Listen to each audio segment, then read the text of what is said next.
Damn, son, where'd you find this?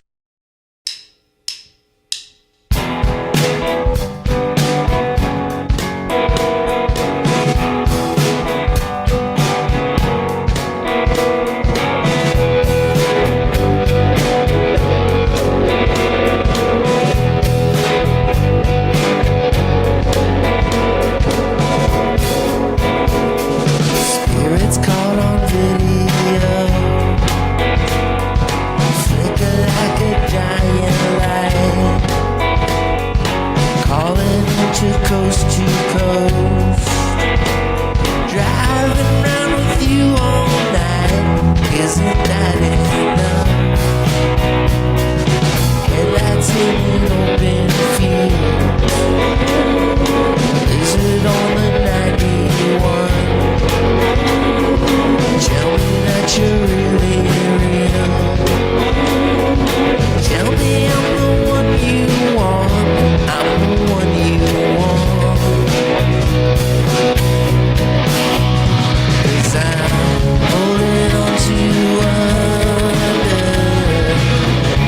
holding something I can't touch, holding on to Smalltown Stardust.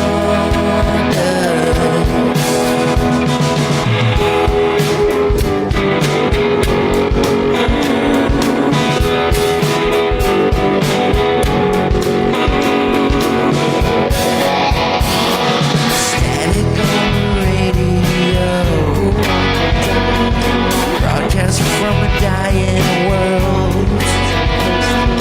Meet me at the usual. Nowhere else for us to go, 'cause it's dark inside too. And I'm holding on to wonder, holding something I can't touch, holding on to small town stardust,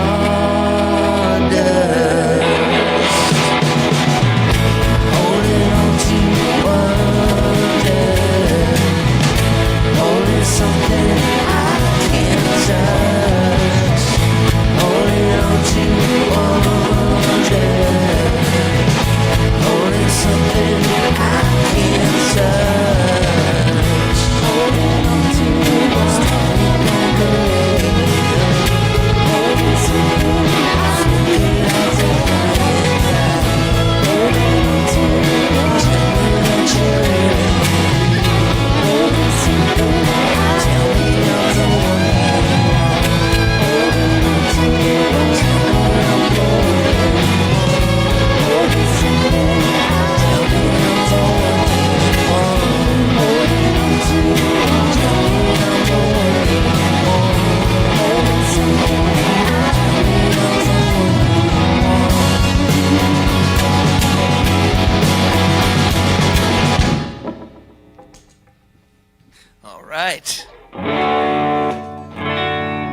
The next song is Tell Me.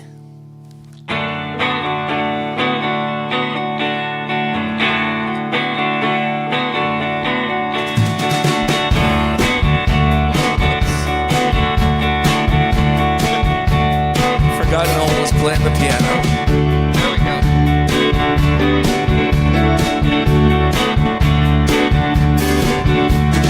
Tell me what you want to do.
tears.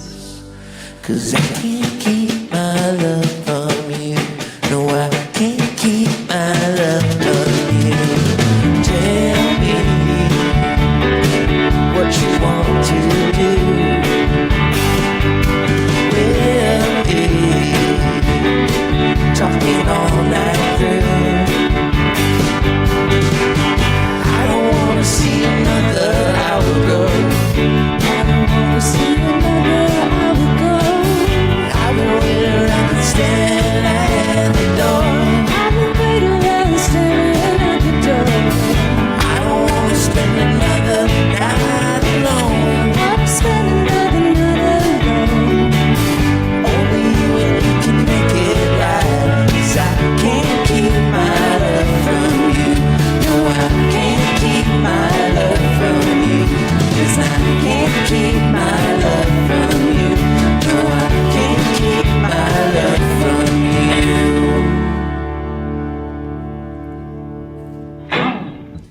All right, on to the next tune. Noel, I think you stay on the piano. Don't leave just yet.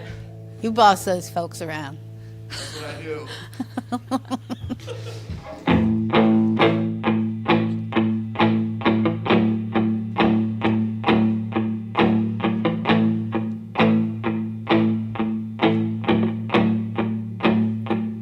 When I close my eyes, I'm going home. Lonely sidewalks where I used to roam. I'm a loser, lost in my headphones. Back when all my dreams were silver and gold. Sitting under the falling leaves, wondering where I'll go. I'll be where the rivers meet, looking for answers that I'll never know.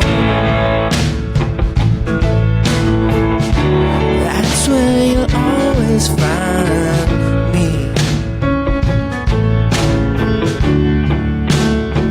Spending all my time with CW, just talking UFOs and laughing away our blues.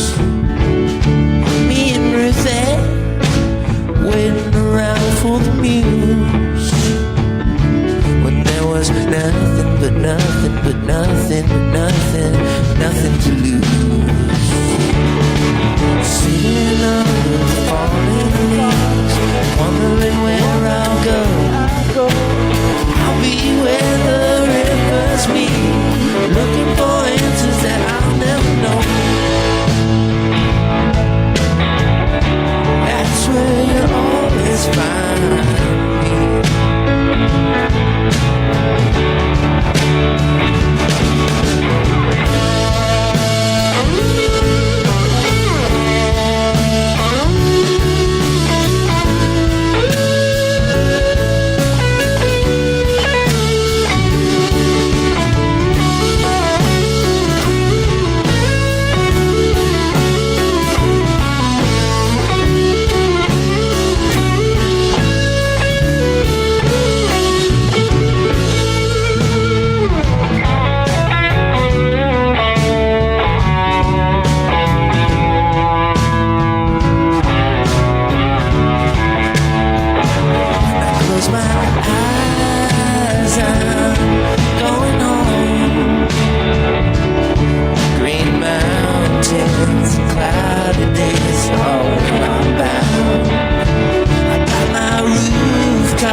find me. That's where you'll always find me.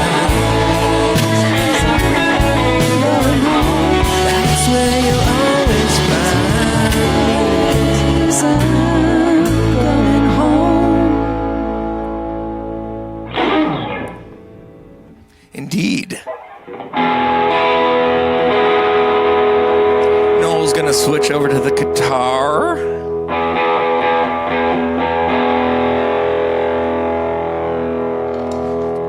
The next song is about a river that really freaking rocks. It's called Rock River. No?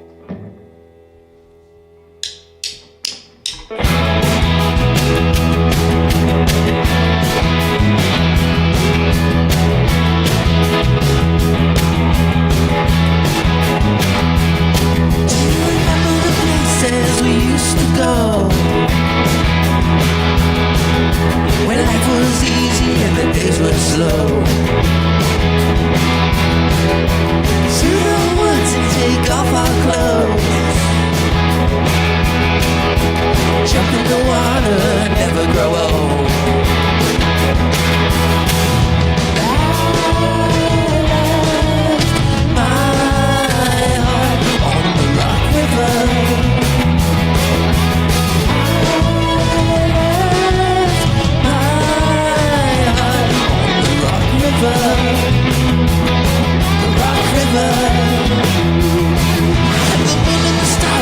Sun in the sky, all the loves I lost and all the tears I cried. I miss the wild laughter staying up all night, and the mischievous glimmer in your eye. And I left my heart on the Rock River.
All right is right.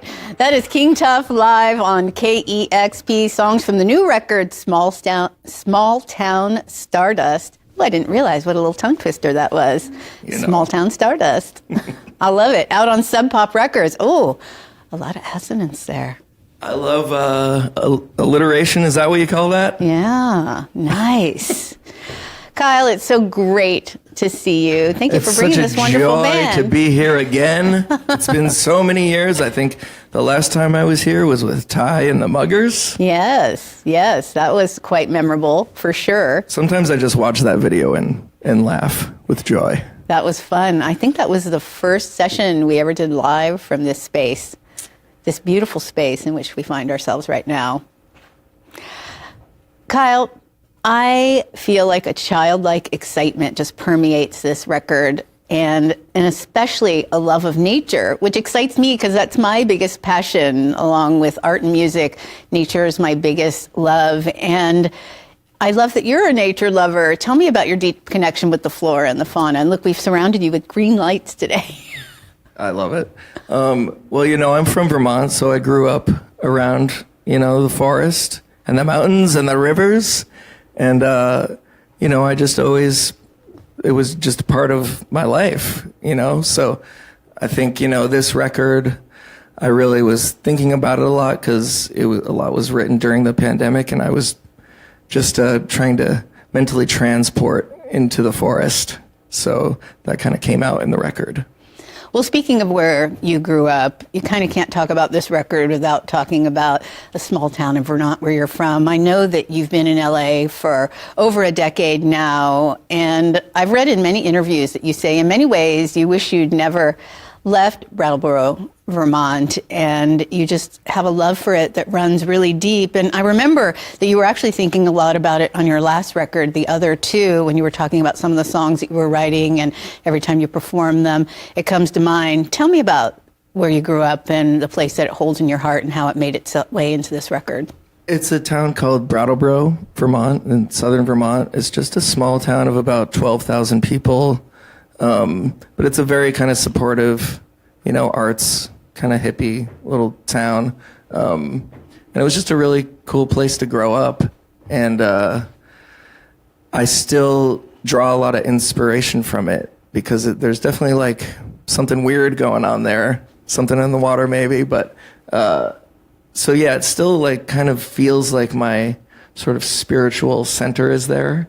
So that's kind of what the album is about a lot too, is just that sort of magic from the town that I carry with me. Well, even though you were channeling Brattleboro, you made this record in LA, and you spent the time during the pandemic with your housemates, some of our favorite people, Meg Dovey and Sasami Ashworth, and I understand your brother also was living in that house. Tell me what that was like. It sounds like it was a richly creative and rewarding time, even though we were all sort of under a little bit of duress. Yeah, I mean, I think we were. It was a blessing to be stuck together like that with a full studio in the house. It was like that would have never happened otherwise. So it was kind of a nice thing that happened. Despite what was going on. But yeah, just it was kind of the only thing we could do was make records, and kind of to me, music is medicine. So you got to combat all the stuff going on in the world with positive musical force. Your friend and ours, Sasami, co-wrote and co-produced this record with you, and if you hadn't been together and kind of all stuck together during that time and couldn't leave, do you think she would have had as big a role in this record? I mean, I think we definitely would have done something together regardless. We'd been working on music anyway, but yeah, it's hard to say, how involved she would have been, but she definitely would have been there in some form, I think. You probably wouldn't have made as similar a record, though, without her. Tell me what it was like working together. Yeah, well, it's really cool working with her because she comes from a totally different musical world than me. She's classically trained, and she's really good at arranging and vocal melodies and harmonies. So she actually wrote a lot of the vocal melodies on the record. So it was challenging for me to sing that because she's an incredible singer, and I do what I can, but I'm not that. So it was a bit of a challenge, but it really paid off in the end, I think. And I love, collaborating with people for that reason. You get something you never would have gotten on your own. When you look back at early King Tuff, we think of you as kind of a jokester and certainly just like a hard ripping rocker. And I feel like it started with The Other, but this record certainly, Smalltown Stardust, feels very vulnerable. You brought so much warmth and gentleness and tenderness to this record. How did it feel to kind of cultivate that? What's that progression been like for you? Well, I think I've wanted to make a record like this for a long time. And there's been hints of it on my previous records, but I never went fully all in. And so, it's been brewing for a long time. And, I just write songs. I just consider myself a songwriter, and I let the songs kind of go where they want to go. And this batch of songs just wanted to go into that tender zone, So you just got to go with it. And it felt great. I'm really proud of the record. It's one of my favorite things I've ever done. So it is. It's such a beautiful record, Smalltown Stardust, out on Sub Pop. You've been able to bend so many different genres for as long as you've been playing music. As you said, you've been playing a ton of different kinds of music. I mean, I can't believe that you were such a young musician and willing to play lead guitar in a band with Jay Mascis. That was either so confident and so ignorant on your part, but certainly super fun. It was a bit terrifying the first time. But I think about you playing all these different styles of music, and in some ways you could consider this record a change in your historical sound. And I like reading about how you thought maybe about changing your name, but many artists like Bowie had sort of a shift in sound and still were able to keep their identity. Yeah, I feel like I've been trying to change the name since I started the project 20 years ago, but it just kind of stuck there. It kind of sticks with me, no matter how hard I try to get away from it. And I think I've just accepted it at this point, and I like it. I like it when an artist's, story changes over time. I could never imagine making the same record over and over again. So, you just have to embrace it and let the story unfold. I love it. Well, we talked about surrounding you with green here and your love of nature, and the color green definitely featured prominently throughout the record. Tell me about that fancy coat you're wearing on the album cover. Oh, it's a Margiela coat that I got at Nordstrom's Rack. Oh, yeah. And what's so important about a Margiela coat? I'm learning something new here. It's just really fancy. Okay. But I went into the store and I wasn't planning on buying a Margiela coat, but it was just there. I put it on and I felt power, and you got to have a good coat. You do got to have a good coat. Well, you all look very sharp today in your scarves. I had to run and get mine at the last minute. You got to have good scarves, too. To fit in. Yes. Thank you all so much. You look and sound fantastic. It's always a pleasure to have King Tuff live here in the KEXP studios. The new album, Smalltown Stardust, out on Sub Pop Records. Indeed. Kyle, it's great to see you. Great to see you. Thank you so much for having us. And thanks to our wonderful audience. We have a viewing gallery today. I know Lucy and Grace are in there. And so much made possible here at KEXP through the support of our wonderful listeners. Thanks to everyone who supports KEXP. You can learn more about us at kexp.org. Feel free to make a gift anytime online to support discovery of great artists and fantastic in studios like this one with King Tuff. Thank you again so much. It's King Tuff live on KEXP Seattle. Discover new music at listener-powered KEXP.org. Damn, son, where'd you find this?